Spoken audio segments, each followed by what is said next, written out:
the most visible shift in terms of motivation was definitely after I left art school. Because here's the thing, if you get the opportunity to go to art school, which is a great opportunity if you are able to do that, there's all types of things that students stress to me about deadlines, getting assignments finished, having their work critiqued before the classroom and everything. And all of that is certainly a big challenge in itself. But what I found really hard after I got out of art school was that the whole pacing of being an artist totally changed. And I guess the way that I would describe it, it's almost like art school felt like a sprint. You run really, really fast, like as fast as you can. Like you're working so hard, you're so deeply immersed in what you're doing, there's really no time to stop and catch your breath. And it's difficult on you for sure. But the thing is, one of the things I liked about that sprint is that there was such a clear finish line.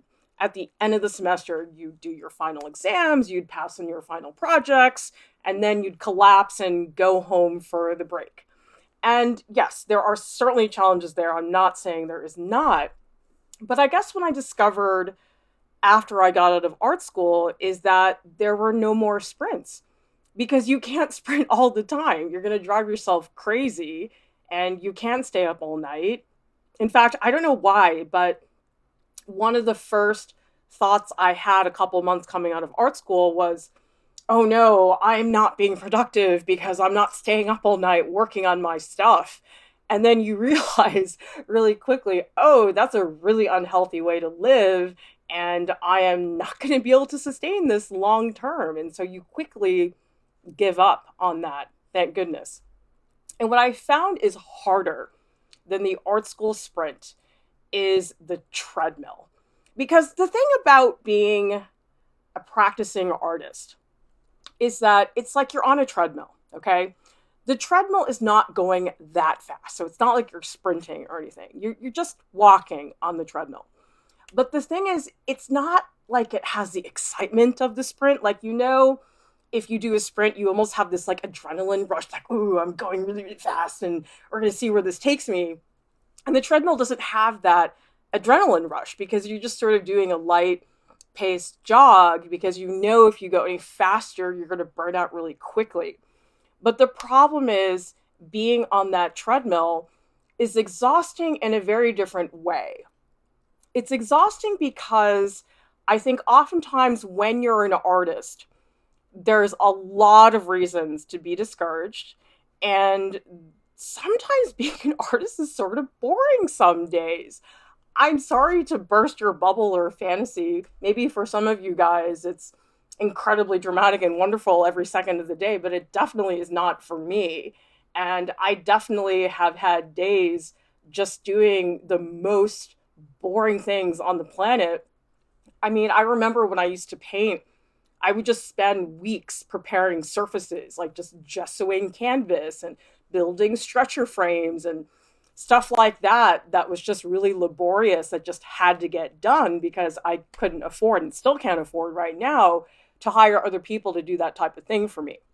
Of course, there are lots of artists who can, but a lot of us cannot. And so sometimes I do think when you're a practicing artist, there's this tediousness that starts to happen that's really hard to overcome sometimes.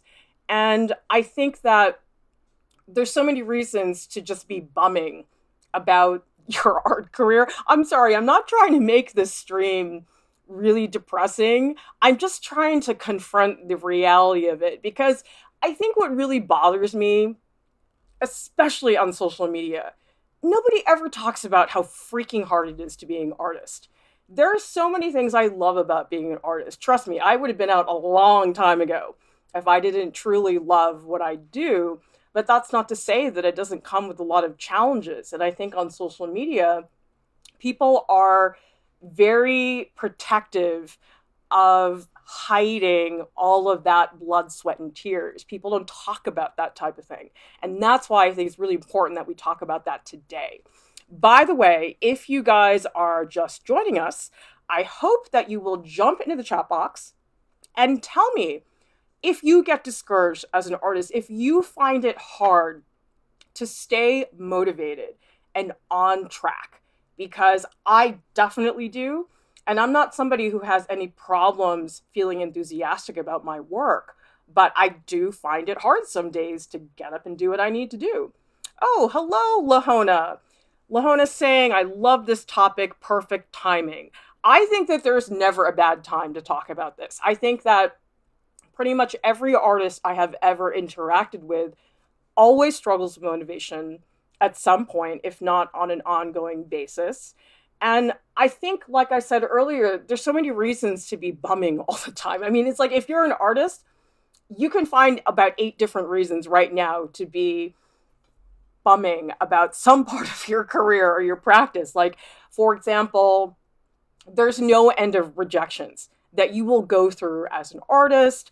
Sometimes, actually, it's the tumbleweeds that I think is sort of more upsetting, because I don't know if you guys have ever heard this saying, but there's this saying in the art world, as long as they're talking about you.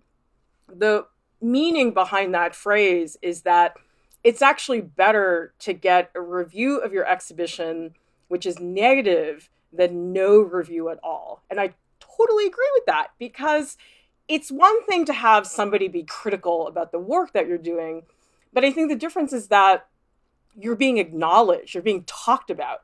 Whereas, let's say you have a show and nobody talks about it. That's like the biggest bummer in the world. Like, I'd rather get a negative review than no review at all.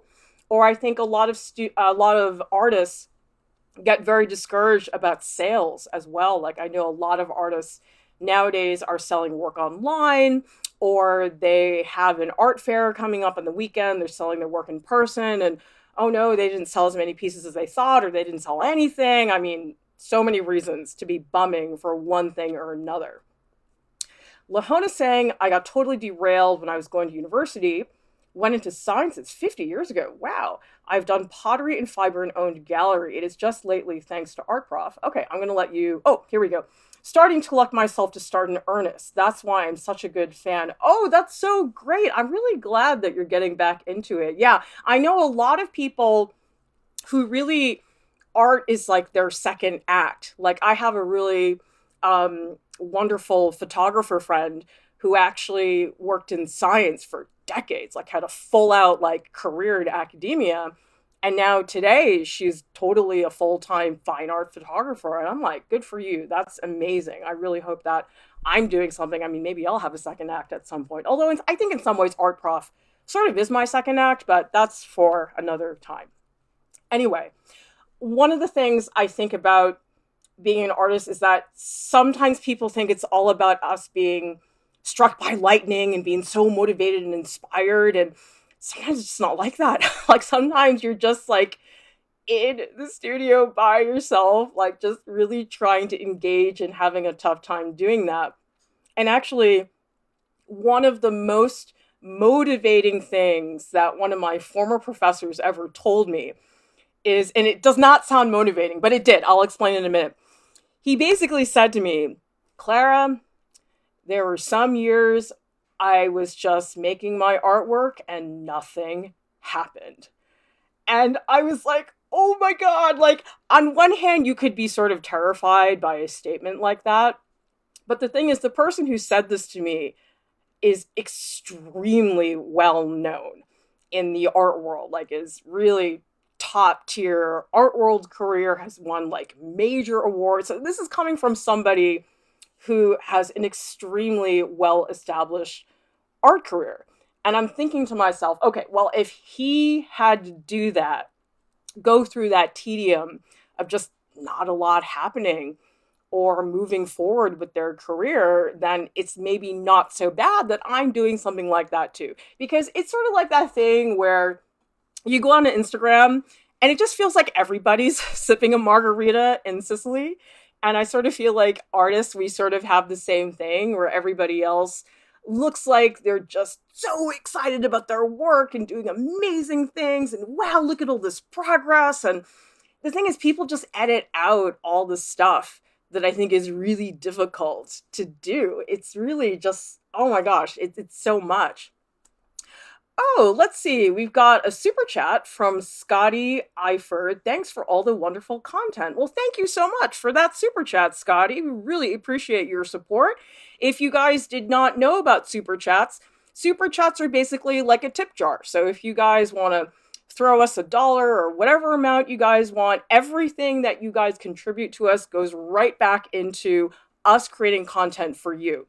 If you don't know this about us, but we rely entirely on donations, on our Patreon, on our user support. So thank you so much, Scotty. We really, really appreciate that. And so I guess what I'm trying to do in this stream is to talk about, okay, let's first acknowledge that everybody goes through the challenge of feeling unmotivated. But now, how do you actually deal with that? Because I do think that number one, it's inevitable that that's going to happen. And number two, you have to have like coping mechanisms because it's very easy to just like spiral into this pit of despair and not really know how to handle it. Let's see, Robert is saying, do you have tips for dealing with mistakes? I find myself getting down a lot of the time when I mess up and I'm able to recognize the mistake, but don't know how to fix it. That's a really good question, Robert. I think that we have definitely all been there. You're working on a piece and oh man, oh my gosh, I totally screwed that up. And then you're like all over yourself and feeling really bummed that you just didn't perform maybe at the level that you wanted to. I think one thing that helps me a lot, Robert, is if you up your productivity, it creates a situation where you start to feel less precious about everything that you do. So let's say, for example, in 1 month, you usually produce one painting, okay? If you're only producing one painting a month and you mess up on something, it's going to feel like a big deal because it's like, oh my God, this is the one painting I'm working on for 30 days. Shoot, this is really bad. But the thing is, let's picture you make 4 paintings a month instead of one. You make a couple mistakes, you say, oh, you know what, next week I'm going to start a new one. No big deal. And so, Robert, I don't know what your situation is, but if you can find a way to increase just the sheer quantity of work you're making, if it helps you make some of the pieces a little bit smaller, maybe make pieces with materials that go a little bit faster, that really helped me because I know when I was in art school, I definitely had that like preciousness about my work where I'd get so frustrated and then you just start kicking yourself in the head and it's very difficult. So if you can change your mindset to feel that each artwork you make maybe weighs less, sometimes that's helpful. I mean, it depends on the situation, but hope that helps you. We got a comment from Rayla Kanoa. Some days I feel frustrated, and while people usually say when you love it enough, you always have motivation, and that sucks because I think I deserve to be an artist. Yeah, see, exactly. That's totally what I experience, where people are like, oh, well, your passion should override. I'm like, you know what?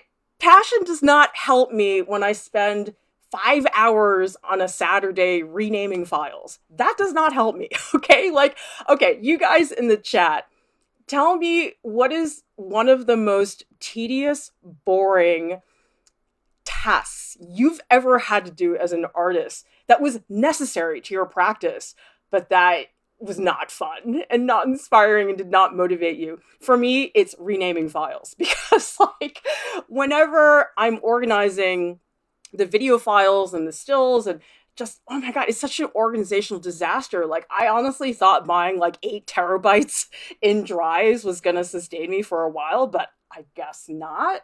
And so I literally have spent 2 hours at a time, just renaming, moving files, deleting, like that's my whole life. So that's not very inspiring.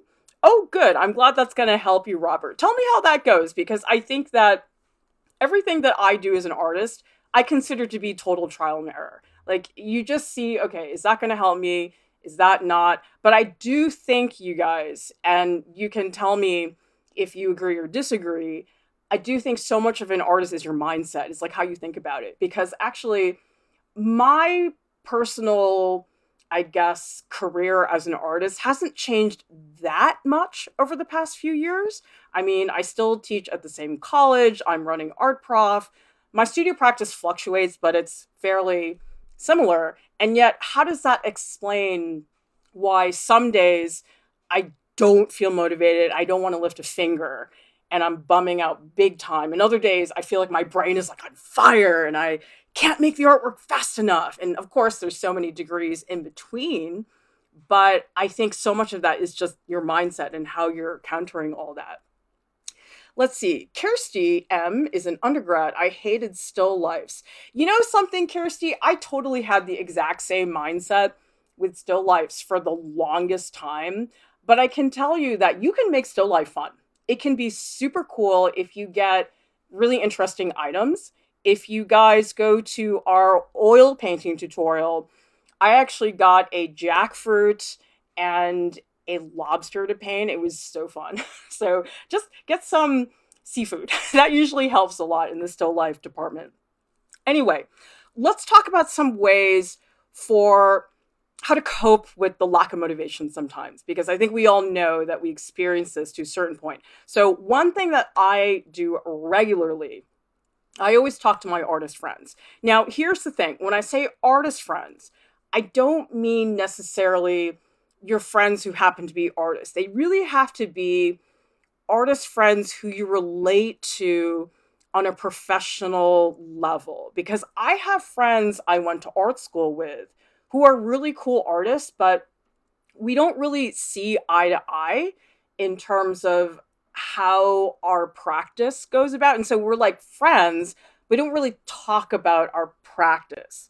And I have other friends, we're not as close personally, but we are like totally on the same page when it comes to our careers. And so you really have to find the right people to talk to about that. Not everybody necessarily has tons of people. You really only need like one or two people to be able to have that type of conversation. I'm lucky I'm surrounded by so many people who I can talk to. And of course, you guys can always chat with us. I mean, that's why we're here. I know some people who are watching don't have a huge artist community surrounding them. And so sometimes it's hard to find somebody to talk to. So join us on these streams. That's a really fun way to be connected. But I always talk to my artist friends because I never talk to my artist friends and leave feeling worse. I always feel better. I'm always renewed. They've always given me some perspective. In fact, my favorite thing actually is to talk to an artist who's a lot older than me. And I'm lucky because I'm friends with a lot of my former professors. So a lot of them are like 20, 30 years older than me. And so they oftentimes are just really seasoned and wise. And when I'm having sort of a meltdown about something, they're really good at calming me down. And so here's an example. I was working on a series of drawings. I think it was in like 2009 or something. This is back when I was teaching at School of the Museum of Fine Arts in Boston, which is an art school. And one of the teachers there, Bill Flynn, who was like a legendary art professor at School of the Museum of Fine Arts, was so lucky. I feel like I came in as a really young professor and he had been a professor for like decades and was like super seasoned and really smart. And I just was always like tapping into him to get different ideas. And I explained to him, listen, I'm working on these drawings. I'm having a really, really hard time. And I feel like everything I draw looks exactly the same. And he said to me, okay, this is what you do. You should find one image, whatever image it is that you're working with, and sit down and draw that image 20 times in a row in as many different ways as you can without stopping. So you can't go up and take a break. Like you have to just draw 20 drawings in a row. And I thought, okay, well, I'm going to try it. Let's see what happens. So let's show you guys this image. So I was working at the time on this project, which was images of people wading in water. And so I just chose this image of a single figure with its shadow trickled into some of the water. So there was that reflective surface. And so the thing about the exercise that surprised me, I think the first like 12 drawings I did, I was like, oh, I know what to do next. Yeah, I'll try this, I'll try that, I'll try this. And it was pretty straightforward. But the thing is, once I got to like image 12, I remember around there, I started going, oh, shoot, I feel like I'm out of stuff. I don't really know what to do now. And I definitely felt myself sort of banging my head against the wall at some point. But that's sort of where the exercise got very exciting, because all of a sudden I started doing all these weird things that I did not anticipate. And a lot of them I didn't end up using later, but it was more this way of rethinking things. So here's one image I did that I was very startled by.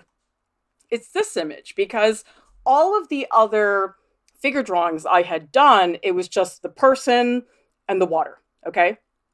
All of a sudden, I don't know what made me think this, probably like desperation to like come out with a different image, but I actually put the water above in the sky so that the person's head was immersed in this water that was coming upwards. So there was water in the sky and there was water at the bottom.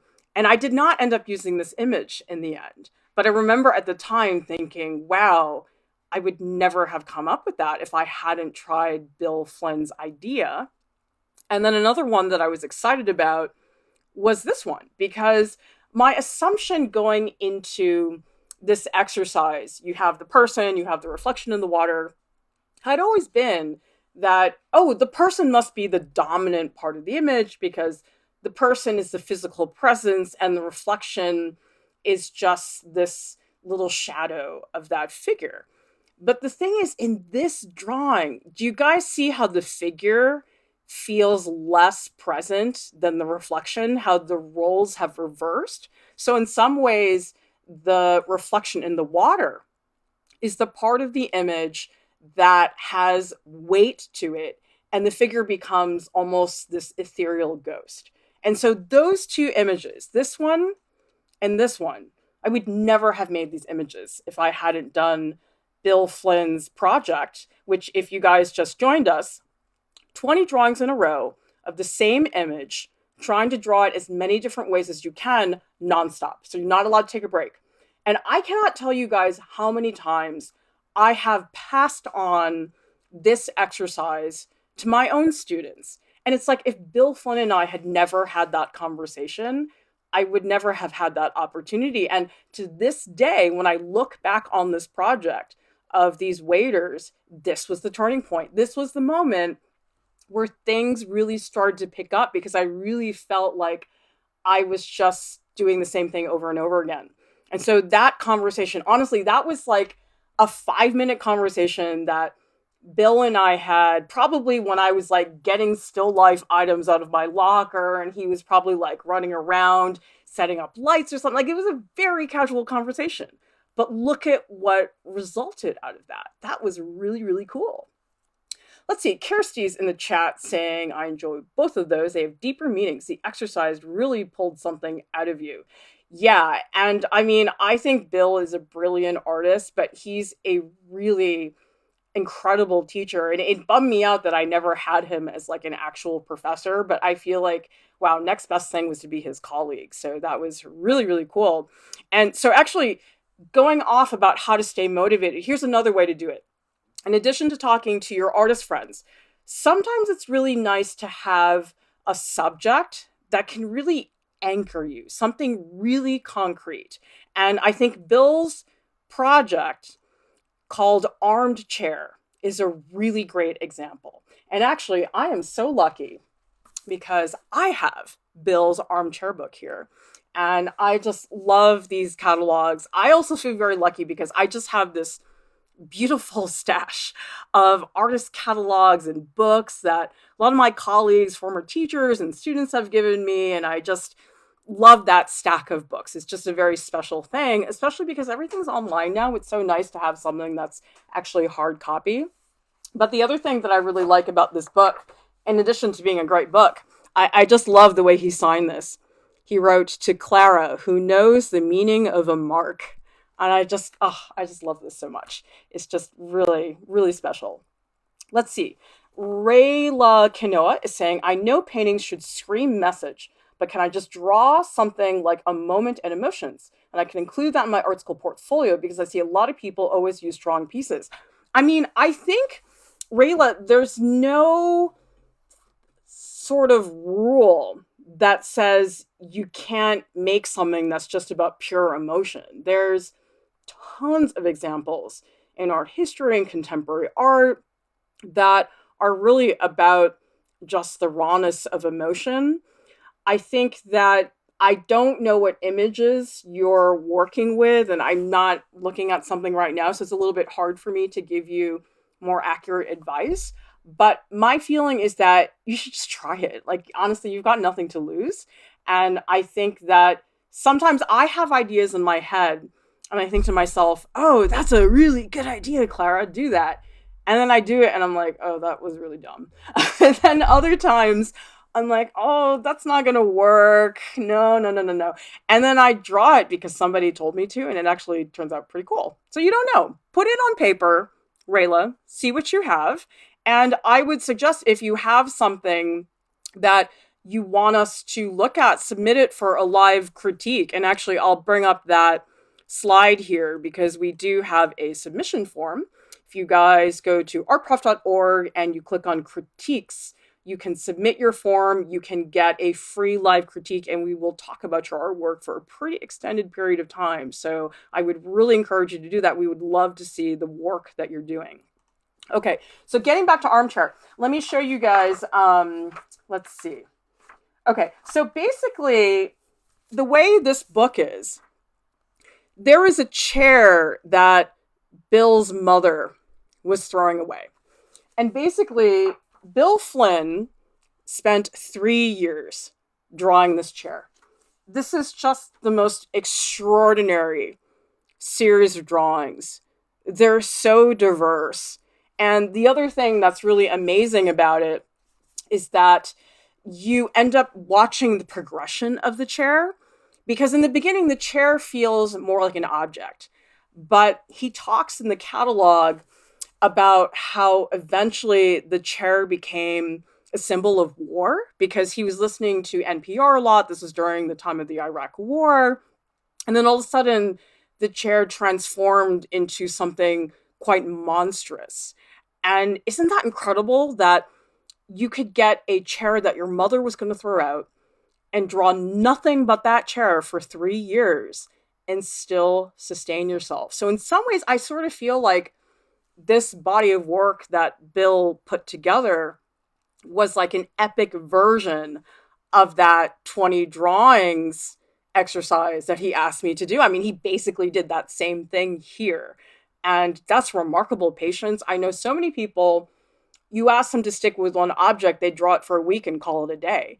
And I feel like the type of engagement you have to push for to stay motivated over a course of 3 years with a single object, that's pretty amazing. So that's sort of a fun exercise. I don't know if any of you guys have ever done something like that, but if you're looking for a way to motivate yourself, just sometimes the concreteness of, okay, that one thing, that's all I'm going to do, I'm really going to challenge myself, can be very, very exciting. Now, another thing that I have done in the past that maybe not everybody wants to do, but it works for me, is sometimes if I have a project I want to do, and I'm not totally sure if I can really trust myself to stay on task, I will announce it online. And then there's accountability involved because for a very, very long time, I had a blog. It's still there. You guys can check it out. It's claralieu.wordpress.com. I don't update it as much anymore because I'm using social media and all these other things, but there's a huge archive of a lot of my work on that blog. So if you guys want to check it out, I also have a lot of my old Ask the Art Professor columns before we started Art Prof and doing video tutorials and everything. And so I had this idea for this project I was doing. I wanted to do 50 self-portraits. And I remember being very intimidated by that number. And that was one of the reasons I wanted to do that project, was because I had never done a series of work with that many pieces. All of my other series before then, I'd always do like 20 drawings at a time. Like, okay, 20 prints, 20 drawings. I don't really know why it was 20. I guess the only reason was because on a lot of grant applications, they always ask for like 20 pieces as being a body of work. So I guess that's where I got that number. But then I thought, let's do 50. And I thought, well, okay, well, how do I make sure I actually follow through? because I could quickly flake out if I wanted to, but I don't want to be one of those people. So I went on my blog and I said, hey guys, I'm going to make 50 self portraits. Here we go. And I documented every single part of that process. I showed people my materials, some of the sketches that I did. And so here are some of the images of the self portraits. They're each about 3 feet by 4 feet. You can see from the scale of the chairs that they're actually very large. And here you can actually see one of the single images. And I know for me, that public announcement and making the development of the drawings so public made it so I had to stay on task. Because I think that if I hadn't done that, if I hadn't really taken the time to document the process and I just was doing it on my own, I totally could have given up anytime I wanted to, and it would not have been a problem. I probably would have been mad at myself, but that's not the same thing as really like pushing through that frustration. And so for me, making a process public helps me with that. Now, I would not necessarily recommend that to everybody. I know some people, the public aspect of making artwork doesn't work for them. Sometimes it's too disruptive. Sometimes it's not the right fit for them, or maybe they really don't like social media. So I'm not saying that this should work for everybody. It works for me. And I think the important thing is that when it comes to staying motivated, that you guys find something that works for you. Because really what it comes down to in terms of motivation, you guys, whatever it takes, okay? It doesn't have to be anything fancy or serious. I mean, my favorite story of how to stay motivated as an artist, one of my former professors from art school, he told me that he lived in Manhattan, but his studio was in Brooklyn. And he said that whenever he drove from Manhattan to his Brooklyn studio in terrible Manhattan traffic, he would get like serious road rage and be like really pissed off the whole time he was driving to his studio. But he said what would happen is once he got to his studio, he was like all fired up from being mad about driving in Manhattan that he was like totally ready to go. I was like, good for you. That's great. If that's what it takes, if it just is really bad Manhattan traffic and that's driving your studio practice, good for you. I mean, whatever you guys need to do to stay on task, okay? So I did the 50 self-portrait drawings, and to this day, I still kind of can't believe I did it because I think it took me about a year. But I think what a lot of people don't see about these drawings, which I do want to show you guys, is that they look like charcoal drawings, but they're not. If I show you guys, this is a detail. You can see there's almost this like brownish tone to it. That's etching ink, which is very sticky, almost like tar. And I would just push that across the Duralar, which is like plastic, with my fingers. And the Duralar was sanded. So you can see there's this sort of textured surface to it. And then some of the like more bluish black, that's lithographic crayon. And then if we go to this next slide, do you guys see those crosshatch marks that are in white? That's actually me scraping into the etching ink with an X-Acto knife. And that's the type of thing, you just can't see it in the slides. Like you can only see it in the detail shots. And so that's why sometimes this work doesn't come across as easily online because people just assume that they're charcoal drawings, but they're not actually. They're done with etching ink. Lahona saying, so if I want to use social media as a motivator, post old attempts and take off from there instead of trying to develop something that I feel worth posting now. This seems like a good trigger. Yeah, I mean, there's a lot of different ways you could do it. I know that some people really enjoy using Instagram stories because they don't have to stay there forever. And I know for a lot of people, Instagram stories are a more casual way to put your work across as opposed to say an Instagram post. And so I have a lot of friends who are artists who really only post stories. Like they only post a post like maybe once a month or something like that. And I just feel like just having something holding you accountable, whether it's a blog post, whether it's an Instagram story, like just a little something that says, oh, got that done. Like here's another very silly thing I used to do. I don't do this anymore, but when I was like in my 20s, I used to have like a paper calendar. Remember the olden days when we had those paper calendars? And I had these little colored dots. And every day that I made artwork, I would give myself a red dot. And I would get a blue dot if I went to the gym. And I got a green dot if I worked on marketing. And like, I just loved seeing all the dots on my calendar because I would like step back and be like, ooh, there's so many red dots. And like, I don't know, for me, that was like really satisfying. So it's like, whatever is gonna do that for you, I think is really good. Oh, Lahona likes my yummy surface. Thank you so much. Yeah, I put so much effort into getting that textured surface, which is why it just makes me want to cry when people assume that they're charcoal drawings. I get it. I totally see why they look like charcoal drawings, but that's one of the drawbacks of not seeing artwork in real life. Sour Steve is saying, been watching for a few months. Want to say thank you so much for how well thought out your reviews are. Very in-depth and insightful. Love hearing your passion for art when you talk. Well, thank you so much, Sour Steve. I'm so happy that you are enjoying our content. So glad to see you guys in the chat.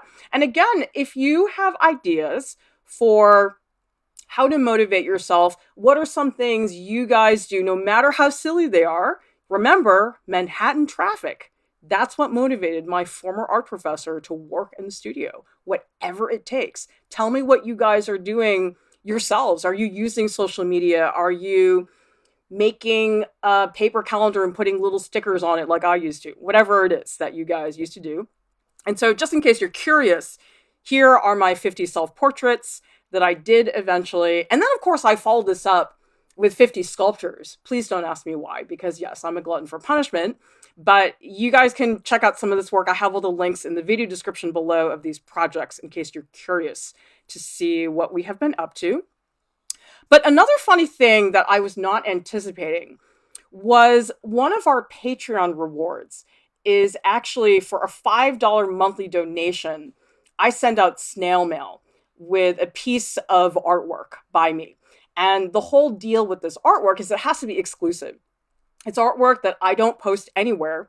The only people who see this artwork are the people who are actually getting it in their snail mail. I mean, one of the reasons I did this reward was because honestly, I miss getting letters. Do you guys remember when people used to like write personal letters? Like you would like write to people what you did last week and then they would wait a week and then get it later. It's like, remember those days? Like I miss those days. And so I was like, okay, I sort of want to do something like that. And I'll be honest, some days or some months rather, I'm really busy and it's hard to make time to get this done. Of course, I always do. It's not like I never do. But you know, it's like some days you're not as motivated as other days to do it. But I have found actually that this monthly commitment has actually inspired me in ways I didn't anticipate. So here's an example. There was one month, I will be honest, I was feeling a little bit lazy because it was like the end of the semester. I was like really tired. I was like, oh my God, I have to get this done. Okay. And so I actually took out some of these old postcards that I had. So these are these beeswax sculptures. And I just had a million of these postcards lying around. And I stole this from Eloise Sherrod because Eloise, who is a TA here at Art Prof, is really into collage. And I never was that interested in collage, to be honest. But hearing her talk about it and how passionate she is, it really got me thinking about, maybe I should try this too. So I thought, okay, I'm going to do that. And so I took these postcards and I just started ripping them up. Because why not? I have so many of these postcards. I'm never going to use them again. I mean, people really don't send out postcards very much the way that they used to, again, in the olden days. And so I just started pasting them down. And then eventually I was like, these look really sparse. I don't really like this. And so I remember that we had this leftover tile grout from a million years ago. Like we were tiling this section in our house. And I was like, this is kind of like charcoal powder. Maybe if I mix this with glue, I could like put my fingers all over this and get really messy. So of course I did. And then I was like, wow, this is really cool. I really like this a lot because actually the tile grout, it's very similar to graphite powder. And when I mixed it with the glue, it became very pasty and it reminded me a lot of this material I used to use a lot called lithographic rubbing ink, which is also very sticky and very tar-like. And so eventually I ended up with all these just really quick little collages. I mean, these did not take me that long to make. And initially, it was just to fulfill that Patreon reward and just get the stuff out in the mail. I didn't really have any plans for that. But the thing is, I was looking at these, I was like, I sort of like this. This is sort of really cool. And I totally did not have plans to like be making artwork in that moment. I had so many other things going on. Honestly, I really did not have the time to be doing it. And so then I thought, you know something, I have so many of these intaglio prints sitting around, like so many, because the thing about these mezzotint prints, these are small. They're like, I don't know, 4 inches by 5 inches.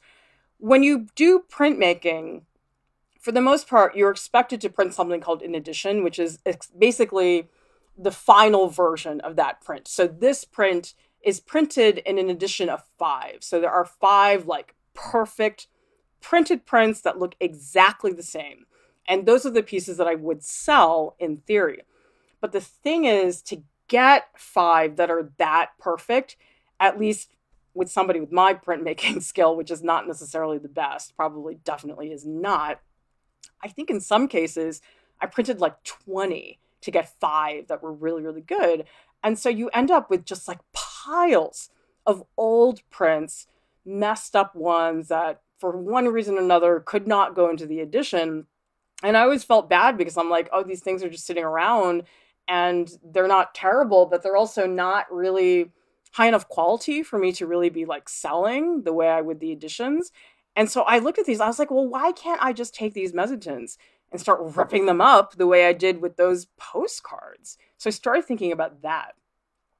Let's see, in the chat, Lahona's saying, in a way, the rapid repetition is triggering a creative process that one cannot access otherwise. I have experienced this.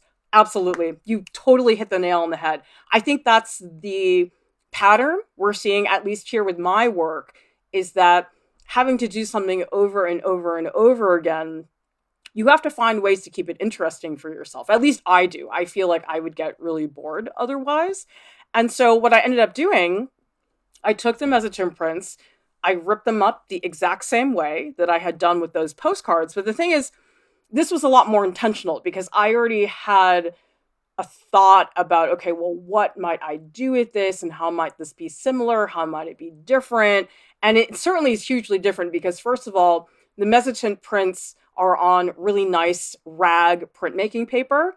And what I was very excited to do was actually I took the paper and then I glued it onto another sheet. And then I took the knife that you guys see in the image on the right-hand side, and I just started scraping the heck out of these mezzotint prints. It was very lethargic. Like, you'd be surprised, you know, if you're feeling very frustrated artistically, like, just get an X-Acto knife and just start hacking away at one of your prints. It actually feels really good. And actually, that's what I was doing with my beeswax sculptures. I don't know if you guys saw, but on my Instagram, there's a video of me actually, like, smashing a bunch of these beeswax pieces. So this is like a little fragment. These are all actually sculptures that are full faces, but I just hacked them up like crazy. And wow, that felt really good to do that because these are pieces that have been sitting around for years. Like, I have not done anything with them. Okay, and then eventually I ended up with this. And I don't know where this is going. This is just an experiment. I did not have plans for this, but I sort of want to come back to this probably in the next week or so. Actually, probably for the next month or so, because I don't have to teach again until February because the school I teach at has a winter session. And so I don't have to do anything then until spring semester starts up again. But I guess what I'm saying is sometimes when you give yourself into some kind of commitment that you can't get out of for any reason, sometimes you'll find that there's opportunities in there for other things to be born. And I feel like that's what's happening here. Let's see. Lahona's saying, I love this figure and ground confusion. Yes. And I can tell you, I have never done anything like this before. Like, actually, I sort of stole this from Lauren Welch, who's a teaching artist at Art Prof. Like, she said something on a stream once. It was like, you should cannibalize your artwork.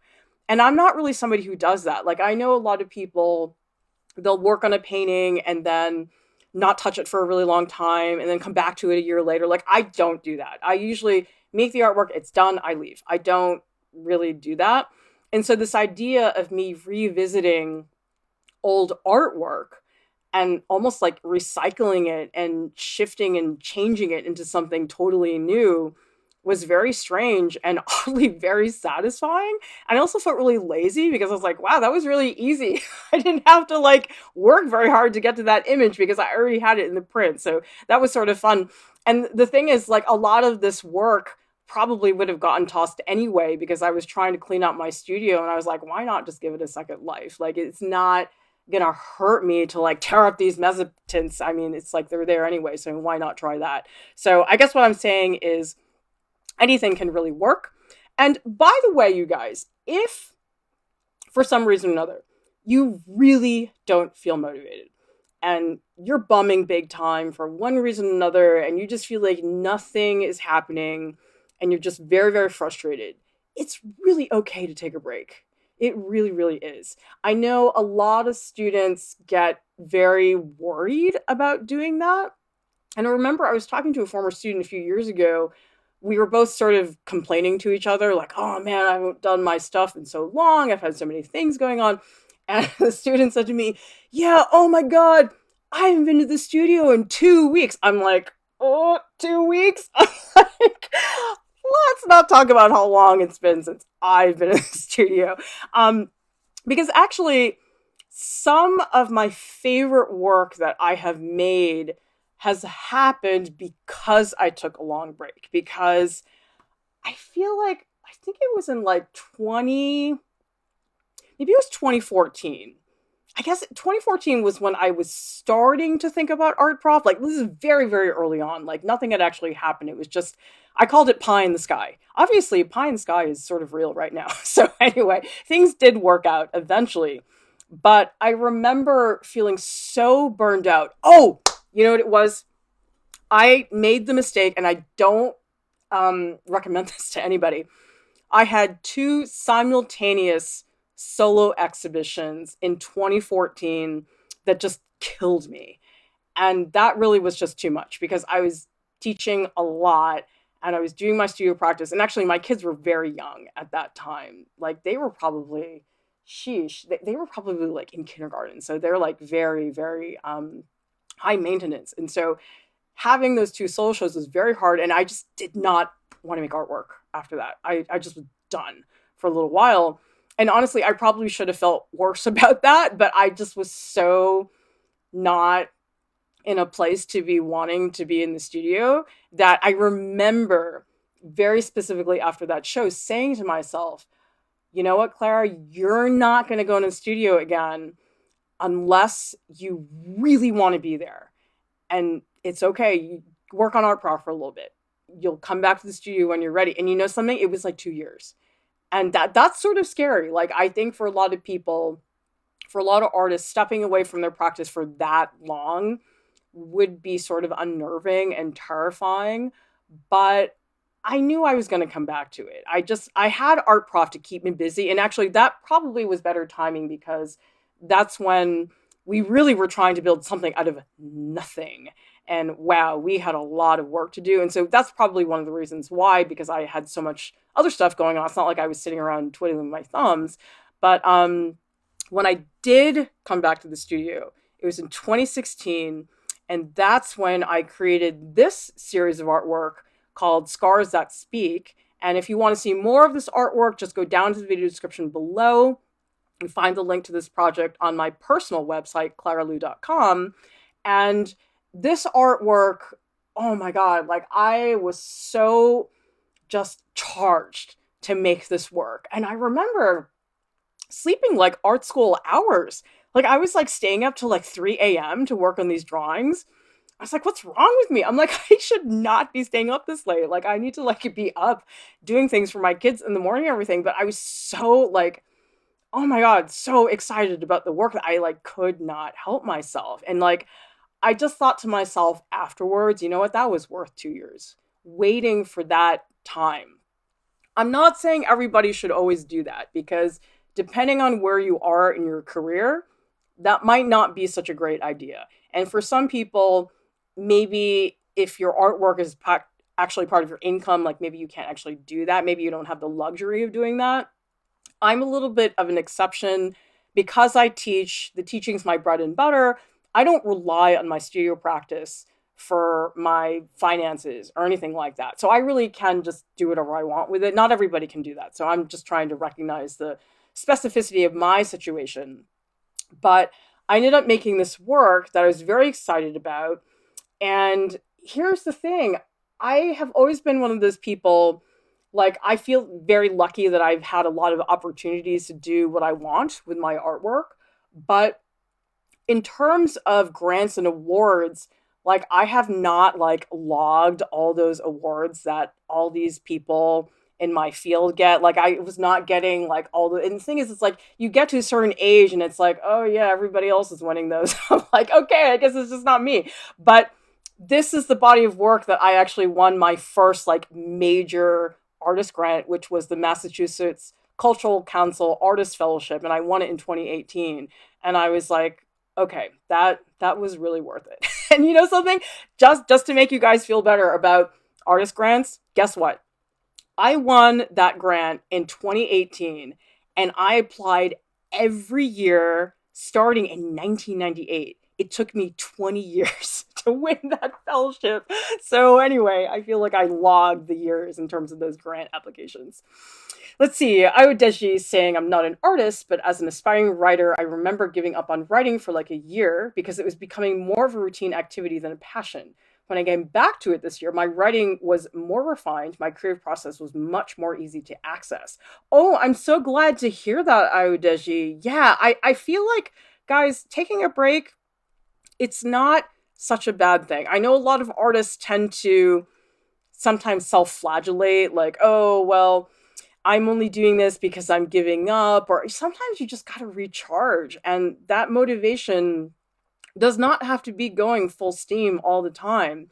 And while I like being inspired and excited about what I'm doing, there is something to be said about having slower moments in your life, because like I haven't had any big shows of my own artwork for a while, but to be honest, it's actually a big relief because putting on the shows is a lot of work, it's a lot of pressure, it's expensive, and I am not missing it right now because I just have too many other things going on. And so there's a lot of ways to organize how you actually want to use that time, and when do you step back and when do you come forward. It's really, really case by case situation for everybody. I just feel like I wish somebody had told me earlier on that that was okay, that I wasn't like, oh god, a failure artist because I had to break it off for like a little while and come back. And I feel like the same thing about that now, because the last time for me that I was like intensely doing studio stuff was in the summer, because I was in Utah. We were filming the watercolor tutorial. I was like hardcore drawing and painting like every single day and like really thinking about my stuff. I have not had time to do that because this past semester I was teaching 2 classes and running art prof and too many things going on. And so I haven't really had a chance to do that. I'm hoping that I can kick it up again in January. But just to know that there's like sort of high moments and there's more quiet moments. And there are some days where I'm like, okay, I guess I'm just making YouTube thumbnails all weekend. I mean, talk about boring, where you're just like, okay, let's cut, paste, all right, erase. It's just so boring. But that's okay. I mean, that's just sort of what it is. And so I would just say to you guys, my whole attitude about staying motivated, do whatever it takes. It can be the most shallow thing in the world that keeps you motivated. Like, I have one student who's like, honestly, Instagram keeps me motivated. They're like, I go on Instagram and I see what my other artist friends are doing, and it gets me inspired and motivated, makes me want to do it. I'm like, good, that's great. You know, it's like, it doesn't matter if the reason is silly or bizarre or whatever. It's like, whatever works for you, because I don't think any of us would be here if we didn't want to be here. We're all here because we love what we do, but the thing is, what we do is not always the easiest or most straightforward thing, because it is so ambiguous, I think, sometimes what you need to do. I think that's what makes it wonderful, too, at the same time, though, is that we don't always know exactly what the next step is. Anyway, you guys can consider purchasing a portfolio critique, a Skype session from us. We also critique artist websites, artist Instagrams. It's all under this whole umbrella of mentoring for artists, because I know that for a lot of artists, a lot of you are working in more isolated environments. Maybe you don't have a lot of access to a lot of resources. And sometimes it's really great to get somebody who's really focusing on your specific needs. So if you're interested in that, you can go to artprof.org, click on artist mentoring.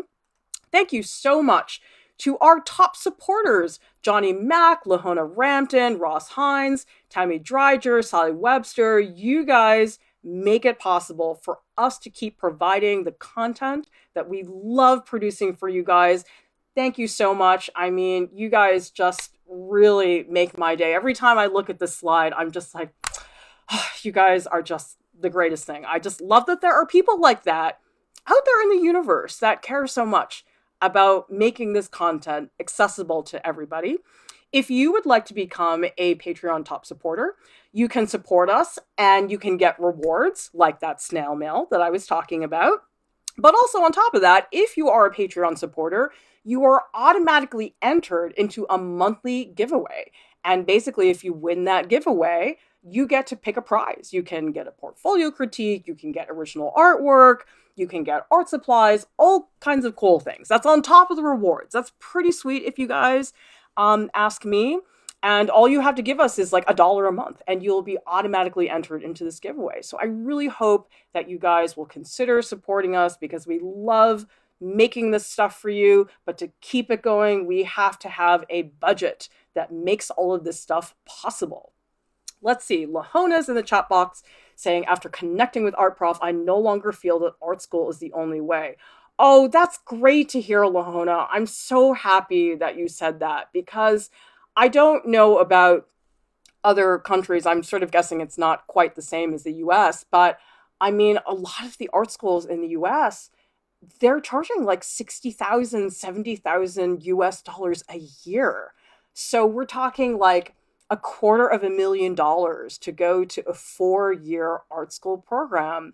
And who has that kind of money? I mean, I cannot imagine. I mean, my kids are not in college yet, but they will be not that long from now. And I just don't think it's fair that you should have to have $250,000 to get an art school education. I think there has to be other ways. And so I am hoping that Art Prof is part of that solution. I mean, I don't think that we can ever remotely replace a brick and mortar classroom. I mean, that's who I am. I am a brick and mortar classroom teacher, and I've logged all my hours teaching in a brick and mortar classroom. And so I definitely am like the biggest proponent of that. It's just that I know when I look at my rosters, I get to teach like what, 20, 30 students a semester. That's it. But when I'm here on YouTube with all of you guys, there's a lot of people that I can talk to who can't afford to be in that classroom with me. So I'm very happy to hear that. Let's see. Ricardo Isaac is saying, I didn't come in time for this Art Prof Live, but I'll watch it later. I just want to say thank you, Clara. Well, thank you so much, Ricardo. Yes, watch it. It will be available. Thank you guys so much, and I will see you next time. Bye-bye.